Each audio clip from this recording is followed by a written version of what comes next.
On this Morasha podcast, we speak to Anand Dharmaraj from Indimotard on sprocketing and how changing gear ratios can alter your motorcycle performance. Hi, this is Anand Dharmaraj from Indimotard. I just wanted to share some information about sprocketing and what it does and what it means. So if we look at sprockets, basically, obviously, there's a front sprocket and a rear sprocket.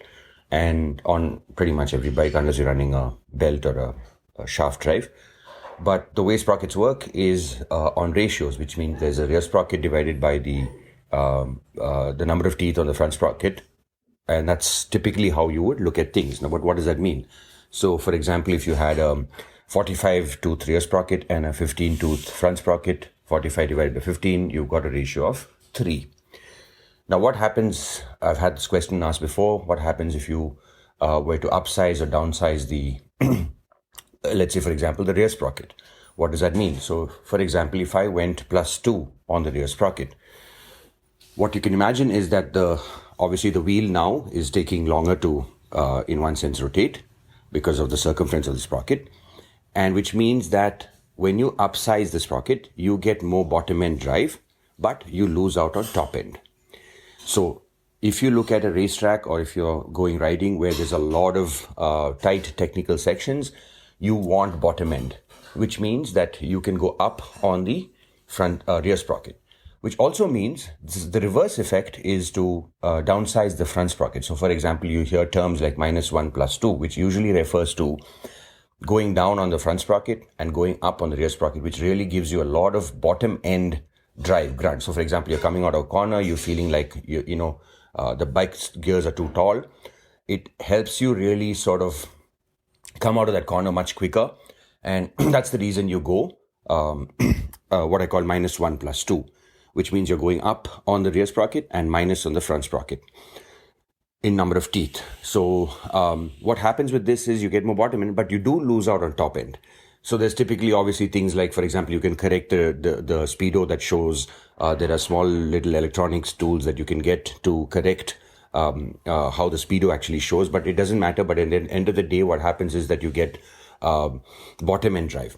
Now, the reverse is true, which is that if I went minus on the rear, I will lose out on bottom end and gain on the top end. And if you think about it, it's very simple. If you say the sprocket, if you mark a point on the sprocket and you rotate it one rotation, you can kind of tell how far, what is the length of that sprocket in terms of the rotation along the circumference. So if I increase or decrease, which obviously means that I get a longer amount of tire length on one rotation versus a shorter length of tire rotation on the minus of the sprocket. So what this means is that for those who are looking to get more top end, get more bottom end, what I've just said is kind of what would work, because the ratios would change. So if I went to 47 on the rear and kept the front sprocket 15, so it's 47 divided by 15, versus going 43 on the rear and keeping the front the same, you'll get a different ratio. So you're playing around with the 2.7 ratio, 3, 3.15, 3.2, and both have an effect in terms of how you look at bottom end or top end. So a lot of tracks, the tracks in India, for example, both Chennai and Karimoto Speedway, are tight, fairly flowing tracks. You want more bottom end because there is no long, huge straight where you need a lot of top end.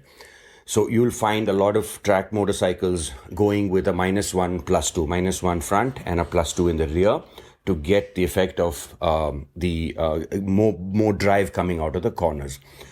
So that's my take on what you would do with sprocket ratios.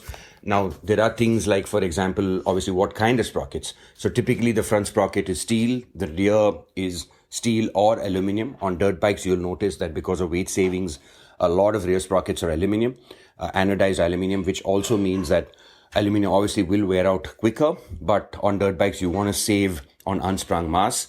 On super bikes, big bikes, that weight savings may not be huge, but obviously the power that you're making on a super bike at 200 horsepower or 170 horsepower is a lot more as the sprocket to hold up, which means you typically go with steel sprockets And you can play around with the ratios, as I mentioned. It'll give you an understanding.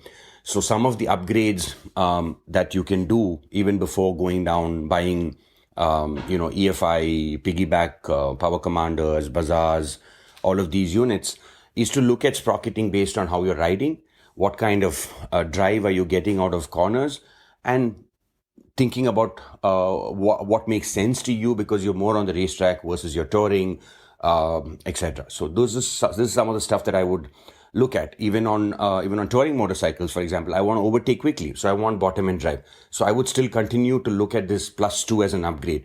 And obviously, changing the rear is easier than changing the front on most motorcycles.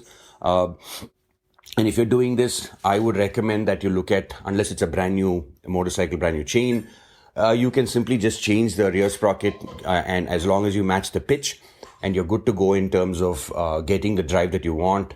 And there's an objective that you've set, and you say, okay, I think +2 is good. I mean, trying to go oversize, too much of an oversize also has a disadvantage, right? It's like any equation where there is a range within which this kind of operates well. And it gives you some pretty quick instant gains in terms of both bottom end or top end.